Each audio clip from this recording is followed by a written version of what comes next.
Nigga, you said I'm like, what? LeBron James, Kobe Bryant, whatever you want to be. You know what I'm saying? You crazy as fuck. Nigga, you inspired me to do a lot of shit, so I'm about to get my money up. And then after that, you get to chill with it. You get to chill for a little bit, but you're gonna have to help me at the same time. So if you want to be a rapper, alright, man. What's up, my good people, man? How y'all doing today? And it's like a couple things really been on my mind, especially just the things that I see going on and observe.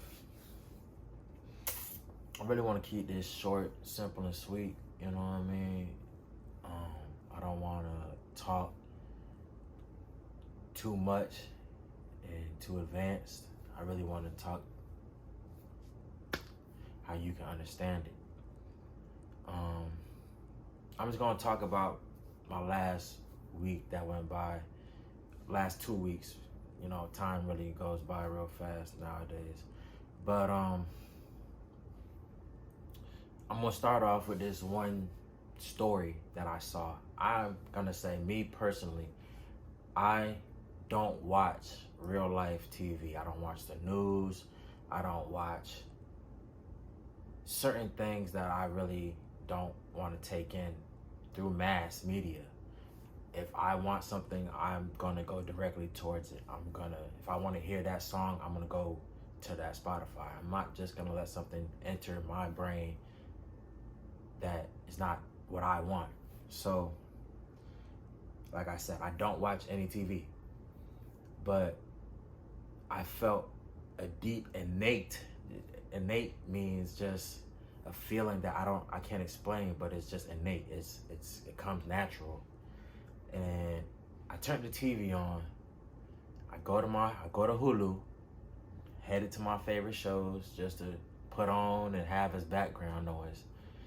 And this one screenshot, a real preview of this show stood out to me.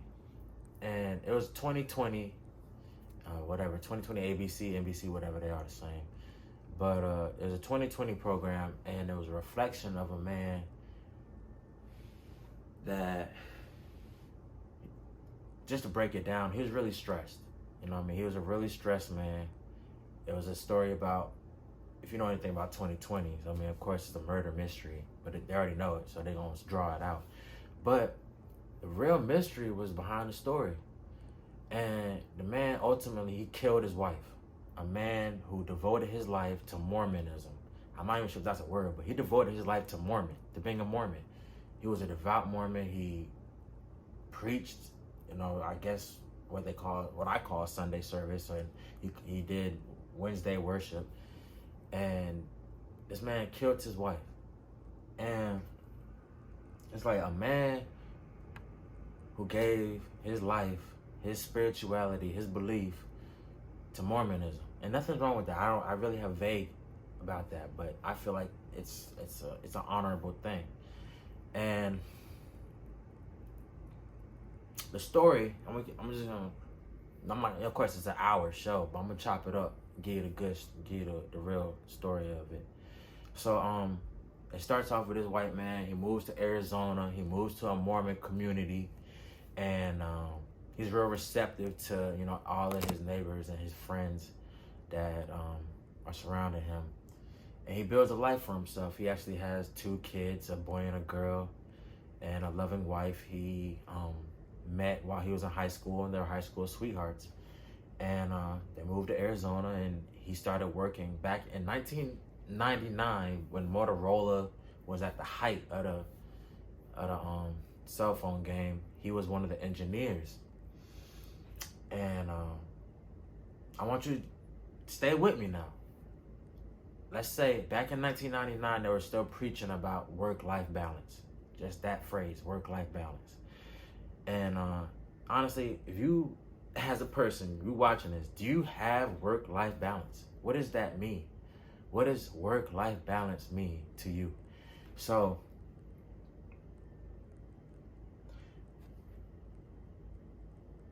this man killed his wife.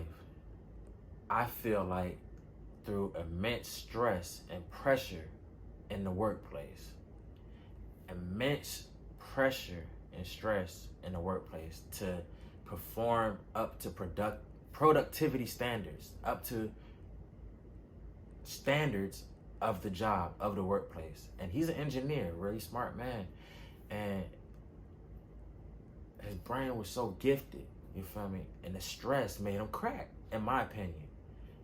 My opinion, you know what I mean? And I'm gonna get more into the story. So the white man, he's a white man. I don't know any black Mormons, but regardless of the fact, this man, his wife asked him to fix the pool pump. And he went outside. It was late at night. I'm guessing, not guessing, I'm still estimating. I'm not guessing, it's the estimate. Estimate is around 11:30. I'm not sure. I'm not going to keep it. It's at night. And he went outside, especially, I'm guessing, from a long week, long day, from giving out his energy, from preaching to mental stress of building a chip for a company that's out of date. A company that's not even existent now. I don't know if they are. Shit, what they do, make walkie-talkies? But regardless of that,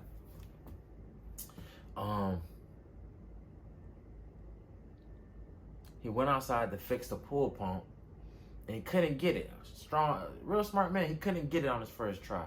So he said, all right, I'm going to rest, come back to it, and I'm going to knock it out later. So he went to sleep. I say, I don't know, it was 10 o'clock. He came back out, let's say, I don't know, 2 a.m.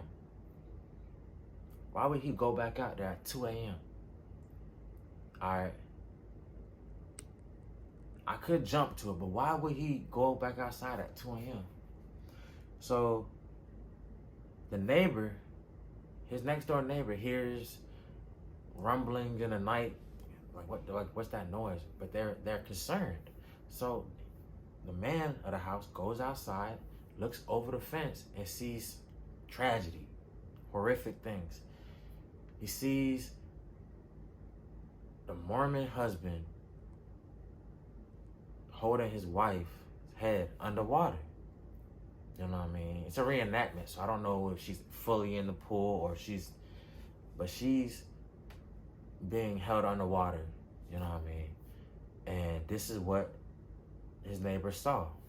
So his neighbor called the police, and they did the whole investigation, blah, blah, blah. So it gets to the trial, and they're like, what's the defense? What are we going to come up as a defense?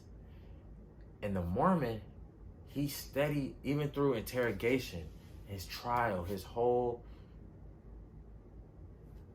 debacle, his whole thing he was going through, his whole mess of life he was going through.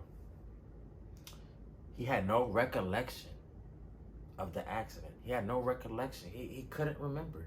You feel me? He couldn't remember, you know, what he did. Something that grave, he couldn't remember. He said, I don't know. He didn't know. And just that facts getting out into the news of, oh, I don't know. It was a real, you know, of course, everybody plays dumb, blah, blah, blah. And then his family starts like, why? And then they just pondering, just thinking real hard, brainstorming, you know what I mean, about the past. Like, what got him to do this? Like, we know this person. We know who this person is. This is my family. This is my brother. This is my son. Where did this come from? And they think back, way back, to a repressed memory, a memory they blocked out. They said he used to sleepwalk. He used to sleepwalk when he was younger. I can remember a couple of times they said that he sleepwalked and violence erupted. He was walking, and I'm gonna say one time. I'm not gonna say both times. It's real vague. Let's say I'm gonna say the story about his sister. His sister was laying on the couch watching TV late at night. She fell asleep, and she heard him walking behind her. So she wakes up and just asks, why? What's up with you? What's up? What's going on? And he has a blank look on his face. He of course, she knows he's sleepwalking. So, and he's headed towards the door. So she locks the door and tries to stop him. And this is what she says. She says he threw her across the room. I'm a man. I can't pick up nobody that is an adult and throw them across the room. That is like some bodybuilder type or immense rage. But he was sleepwalking. So with that, you feel me? So that's her. She said she got thrown. Not pushed, not shoved, but thrown. So I was like, wow, okay. They start thinking, of course, they going real hard on the sleepwalking study. They going real hard. Hey, I got 2 professors sleepwalking, blah, blah, blah, this, blah, blah. This is sleepwalking. It's a common case. And then the prosecutor brings in his sleepwalking expertise. And of course, this man was real sure about what he was saying, but he was sure about it. He said, the first act of violence of a sleepwalker, that's excusable. But the second act, that's not excusable. You feel me? So reverting back to, he stabbed his wife 50 times. 50. That was excusable if you were sleepwalking. That's excusable. And his wife was still alive. She was really faint, real near death. And as the witness, this is where he got messed up. The witness said he went up in the house, changed his clothes. He was all clean, whatever. It's like subconsciously, it's just like he was going through the steps. He consciously didn't know, but subconsciously, it was just a normal act of walking through life. I believe he didn't know, honestly. But that's what they chalked it up as, logic. They said, hey, the science says the second act is your doing. So let's say, hey, they were trying to give him the death penalty. And that's a different case. That's a different trial. So, they had different leniency on him, and they let him live life in prison. And, it is what it is. That's what it is. But I said that whole story to give you another story that I actually saw. And I'm going to say a quote. I'm going to say a metaphor. They always say, follow the breadcrumbs. But what does that mean? You feel me? If you look at the breadcrumb as food, and when you eat food, it fills you up. But you can't just get a breadcrumb and that's not gonna fill you up. But if you eat that piece of breadcrumb, let it fill you up. You feel me? Fill you up. And you go to the next piece of breadcrumb, it's gonna keep filling you up. You feel me? It's like, all right, you eat chips. You feel me? That one chip ain't gonna do it. What they say? You just can't have one. You gonna eat one. Like, damn, that was so good, but I just can't have one. You know what I mean? You at the bottom. You feel me? You at the end. You like, dang, I done ate so much. It's I was gone. You feel me? You try to moderate it. You know what I mean? It is what it is. It's all self-control. But that breadcrumb, you know what I mean? It's beautiful. You feel me? It's beautiful. So you just follow the trail. So that was, this is real success. This is real, like, happening in order. So I get on Instagram like everybody does in America and across the world. We get on Instagram and there's a post. I really want to keep it vague, but I'm going to keep it a buck with you. You feel me? I'm going to keep it a buck with you. Waka Flocka turned me into a savage ass nigga when I was young. I was a savage. In my opinion. You know what I mean? I was down to do damn near anything. You feel me? And that was, not a good thing in my opinion. Because I went to juvie, you feel me? And a lot of shit was going on back then. So I get on Instagram recently and, Waka Flocka is technically irrelevant right now. But he was still an influential part of my life. And I still appreciate his music back then. He reflected it was crazy. All these posts on the Explore page, I click Walker Flock, and he actually said something that had a message to me. And he said, "Oh, I just watched this movie, Bliss. It's crazy. I've been living in pure bliss since 2010 to 2020. And he reflected and he said he wouldn't take anything back. And you know, I'm gonna leave it at that. So I said, what the hell is bliss? Like, what is that? Like, what is? I know what bliss means, but what is you referring to in the movie? So I go look for it. That's the breadcrumb. Now I'm going to look for it. So I go to it, and I don't do Netflix. So I went straight to Amazon. Amazon had it right there. It's an Amazon original. It's like, hey, I got it for free. You feel me? You want to see it? We got it for you. So I said, whatever. I don't even really dig no new movies like that, but they real. These movies is real. You feel me? I don't know if you fake, but it's real. But that movie Bliss, bro. I don't want to break it down too much, but just the imagery and the illusions that they put in that movie, in all movies, in all ads, in all songs, in all art, is a message.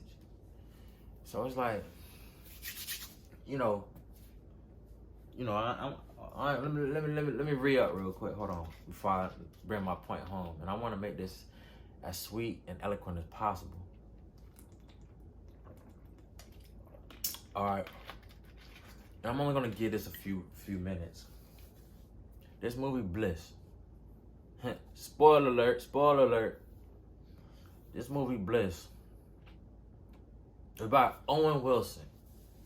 This man, Owen Wilson. Whatever character he played, Dad. I don't even know his name. Greg, I think. Dr. Greg, whatever, I don't care. But it started off of him in a trance, a hypnosis. He's drawing in a trance. And it's just so crazy, bro. You know, it's real crazy. You feel me? Let's just say he's in a trance, just like the previous story. He was in a trance, and then he snapped out of the trance, and he killed somebody, and then he covered it up. And of course, this is a movie. It's not real life. It's a movie. So, of course, God gave him way more chances than he should have. But he repented. You feel me? He not technically repented how he's supposed to, but he was searching for the answer. You feel me? And I feel like that's 60% of the battle. You feel me? Is even wanting to know the answer. Some people be like, fuck it, man. I ain't even gonna worry about it. Ain't shit I can do. I thought the same way too, bro. You feel me? But it's like, you doing something already, but why not do something different that's beneficial? You know what I mean? It's like, you hear, especially like Robin, I don't know, what that man name? I don't want to speak no crazy, but one of the happiest man, I don't know his name, I forgot, Robin Williams. That man was so happy. That man gave so many joy to so many people, and he committed suicide. Man with riches, man with wealth, man with fame, man with personality and spunk. What was he missing in his life so bad that he took his own life, bro? You feel me? Juice WRLD. This man blew up in 2 years. He blew up in 2 years, regardless of the fact how he got there. He blew up in 2 years. I don't even know, he had 1 billion streams in a year. This man was scared to face judgment by the police. This man killed himself. OD on some pills, bro. Like, bro. Damn, bro. But I understand. I feel him, bro. I feel it, but it's like, damn, bro. You know, King Von, bro. If you knew about the story, they said King Von wasn't even acting like himself, bro. He said that man was like tranced out. That man was bugged out at the time when he got shot down. You feel me? I'm not saying nothing against, Rondo and Tim, but Von was on some other shit. You know what I mean? R.P. Von. Even his homeboy said, man, Von, he was in a trance, man. I don't know what possessed him. I don't know what came over him. But he was ready to give man the beats, but just through so much antagonization back and forth through intermediaries, through media. You feel me? Everybody go to social media to say some bullshit. You know what I mean? It's one thing to say some bullshit to the person living, but y'all niggas, I'm smoking on this, I'm smoking on that. Fuck your dead homies. I'm pissing on your grave. It's like God takes that desecration of death really seriously. He takes desecration of dead bodies seriously. He takes it really seriously, and I'm just gonna leave it at that. So it's like, if they put all these things in your face, and just how I said before, oh shit, ain't shit I could do. It's like, well, what are you doing then? Are you a sheep or are you a shepherd? And if you a sheep, then who's the shepherd? But if you a shepherd, where's your flock? And who's your flock? It just be flipping it. You feel me? But I want to end it on that it's never too late for forgiveness. If you breathing right now, if you can text, if you can swipe to the next video, swipe to the next picture, you can double tap, you can get down on your knees and say, thank you. Thank you, God, for blessing me with this life that I have currently. Thank you for putting clothes on my back, air in my lungs. You feel me? Thank you for being able to see the light through these eyes. Hear your voice, hear your beauties, the birds chirping. You feel me? The dogs barking. I can hear my girlfriend say, I love you. I can hear my baby say, goo goo gaga. Thank you for the ears on my head, Lord. Thank you for the brain in my head for me to comprehend something that other people can't even fathom, Lord. That's something that everybody should be thankful of. You feel me? Regardless if you have no money, you still have a life. Regardless if you have no feet, you still have a brain. You feel me? It's something that, everything, in the grand scheme of things, people start taking technological advances for granted. Too deep for y'all. But don't take these technological advances for granted. And you should actually beware. You feel me? Because you're being, whatever, that work-life balance is lulling us to sleep. You feel me? It got me too. I broke down. I've been through depression. I'm not sure if I spoke on that on my previous videos, but through Great Depression brought great triumph. You feel me? It brought the person I was meant to be. I was already who I am, but it made me closer to who I was supposed to be, and which is closer to God. I'm gonna leave it at that. I'm gonna say it one more time though. I was already who I'm supposed to be, but through depression, through darkness, I seen the light about what I was supposed to be, closer to who I was supposed to be, and now I'm supposed to be closer to God. And I'm gonna leave that with an amen and praise be to the Most High, man. I hope y'all have a great day. What is it? It's Super Bowl Sunday today, I'm trying to get this out as quick as I can. I definitely got some new music on the way. I'm gonna engineer it. Everything gonna be done by me. I'm gonna let them chop the beats. The beats is all them boys, but engineering, producing, all that stuff that an artist should do is on me. You feel me? But the producer, the beat maker, gonna do them, of course. But I really don't need no extra help. You know what I mean? It's like, I'm smart enough to really just do it on my own. And if the production quality's not there yet, hey, so be it. I know that it's still gonna be fire. You feel me? It's like, oh, I be thinking, I'm gonna say one more thing. It be like, yeah, you know, you never gonna get perfection.